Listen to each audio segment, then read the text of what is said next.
cuenta de WhatsApp fue porque nosotros le suministramos a un tercero la clave de confirmación para autentificar esa cuenta en otro número de teléfono. Es decir, la plataforma en el fondo no es responsable, sino que está sirviendo después de que hemos sido nosotros y que hemos suministrado bajo engaño esta información, pues entonces el delincuente es el que está cometiendo el delito de falsificación electrónica y acceso indebido a sistemas protegidos. También nos escribe el señor José Pérez. Saludos. Pregúntale por qué no hacen nada con las estafas de Mercado Libre. Estafan y esa empresa se lava las manos y funcionan tranquilos. En realidad, los reclamos directos a la empresa tal vez no puedan ser procesados en lote o rápidamente, o si tenemos alguna misión, lo que tenemos es que acudir al CICPC, hacer la denuncia correspondiente y ellos se entenderán entonces con los funcionarios de investigación. En caso de que sea una pérdida material, pues a lo mejor desde el punto de vista civil no va a proceder una demanda en ese sentido, pero nosotros tenemos que dejar constancia de que se cometió el delito y a través de qué cuenta y que fue a través de una plataforma determinada. También nos llega otra pregunta. Mi recomendación es que cuando el acoso se convierte en amenaza mediante la modalidad en redes, se deben tomar acciones inmediatamente. ¿Cómo denunciar? ¿Cuáles son las pruebas, abogado, que debemos llevar? Bien, en el caso de que sea acoso en contra de una mujer, pues estamos hablando de violencia de género y hay que colocar la denuncia en una fiscalía que conozca este tipo de delitos y pueden ir escalando el tipo de amenazas que pueden ir desde un emoticón hasta una palabra, una amenaza, una mala palabra que produzca incomodidad en la tranquilidad o en la paz de la mujer, pues cualquier evidencia de esos chats se puede llevar por lo menos para poner solo la denuncia, la captura de pantalla, pero después ese teléfono va a ser procesado para extraer la data y para que el fiscal evalúe las evidencias y evidentemente sea llamado a esta persona a declarar. Volviendo al tema que mencionábamos en el bloque anterior y dejando un poco de lado los delitos informáticos, se le quiero preguntar el protocolo a seguir ante una desaparición. ¿Cuándo una familia debe poner la denuncia? ¿Cuántas horas tienen que haber pasado? Bueno, yo lo diría de inmediato. ¿Pero la reciben? Bueno, por lo general existe digamos, una tendencia a esperar por la misma experiencia policial, esperar unas 24 o 48 horas y dependiendo de la edad de la persona y sus condiciones de salud, pues los órganos policiales pueden sugerir que se vuelva en 24 o 72 horas, pero ellos están obligados a recibir la denuncia de inmediato. Si usted ve que el cuerpo policial no lo hace, acuda a una fiscalía y se la pueden tomar por escrito en ese momento. Hablemos sobre el uso de términos. Desaparición no es igual a secuestro. Para que hablemos de un secuestro, pues los delincuentes deben pedir algo para liberar a la víctima. Bueno, a veces ocurren los secuestros y la pedida del rescate no llega sino meses después. Puede ser hasta un año después, dependiendo.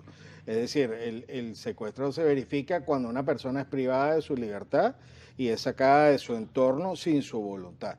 El hecho de que no haya sido reportado como tal no significa que el hecho no se esté cometiendo en un momento determinado. O sea, es decir, la persona es tomada, el secuestro exprés o la sacaron de su sitio, de su casa, de su trabajo, desde ese momento está ocurriendo el secuestro, así no hay evidencia de lo que sucedió. ¿Cuál es la estructura de estas bandas delictivas? La persona que pues secuestra a la víctima generalmente no es la misma que negocia. Hay toda una jerarquía. Sí, incluso en Venezuela, en distintas regiones del país, hay sitios donde retienen a las personas, donde las mantienen. Hay cuidadores. Hay cuidadores, hay negociadores y hay los que lo perpetran. Y hay algunos casos donde él mismo hace todo. Pero digamos que desde hace mucho tiempo se está organizando este tipo de delito por regiones, incluso por zonas donde distintos tipos de personas que se conocen pueden colaborar en ese sentido. ¿Cómo evitar ser víctima de un secuestro? ¿Cuáles son los consejos que usted nos puede dar? Bueno, lo primero es la exposición y la prudencia. Digamos que desde el punto de vista de la prevención, evidentemente estar en sitios expuestos o decir, revelar toda la información de cuáles son nuestras rutas, nuestras costumbres y hacerlo público, pues nos hace una persona más vulnerable al secuestro que otra. Y en algunos casos es la mala suerte, estar en un sitio, en un momento determinado que no haya estado planificado y usted se convierte en la víctima.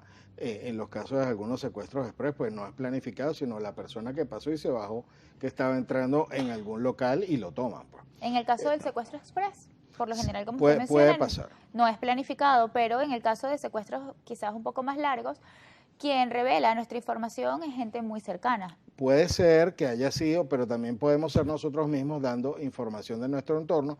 Pueden ser los muchachos, pueden ser empleados que están revelando información y en una gran cantidad de casos que se cometen, la investigación la hacen en el entorno. El empleado que sale el fin de semana y va a un sitio, se toma algo con otras personas desconocidas y da información o revela mucho más, a veces hasta sin saber que puede ser estar dando información sensible de las personas con las que trabaja.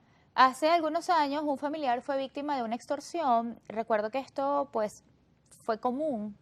Llamaban de un número telefónico y cuando hacían la triangulación, pues la persona con la que se negociaba estaba presa. Bueno, el tema de la comisión de delitos desde las cárceles, hubo un proyecto de ley hace mucho tiempo para controlar la comunicación de los reclusos como la hay en muchos otros países, pues no se llegó a aprobar en Venezuela y no solamente estamos hablando de este tipo, sino el secuestro falso, el que hacían las llamadas, tengo a fulano, sabían dónde estaba la otra persona y terminaban pagando y resulta que no había nadie secuestrado.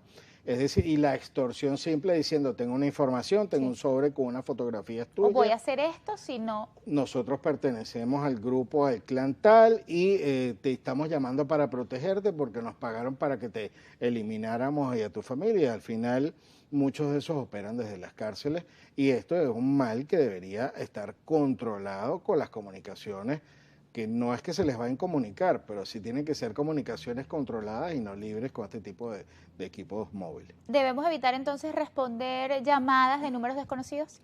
Es una buena costumbre y en los casos donde nos empiecen a chatear, pues pedir y que no sepamos, que nos diga que es una persona determinada, pues pedir que nos envíe un mensaje de voz para reconocer si se trata de esa persona, igual para evitar los fraudes por WhatsApp.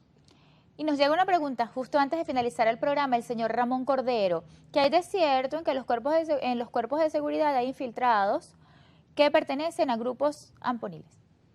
Bueno, el tema de la recurrencia de la posible operación de delincuencia dentro de las policías son cifras que existen, es decir, nosotros no estamos exentos de eso, y puede haber alguien que a lo mejor comenzó su buena carrera, pero después fue tomado se fue por el mal camino, fue sobornado y no es imposible que suceda. Está ahí un proceso de depuración que ojalá se logre. Pero a pesar de esto, el llamado siempre es a confiar en las autoridades, a denunciar. Absolutamente, nosotros no podemos dejar de denunciar cualquier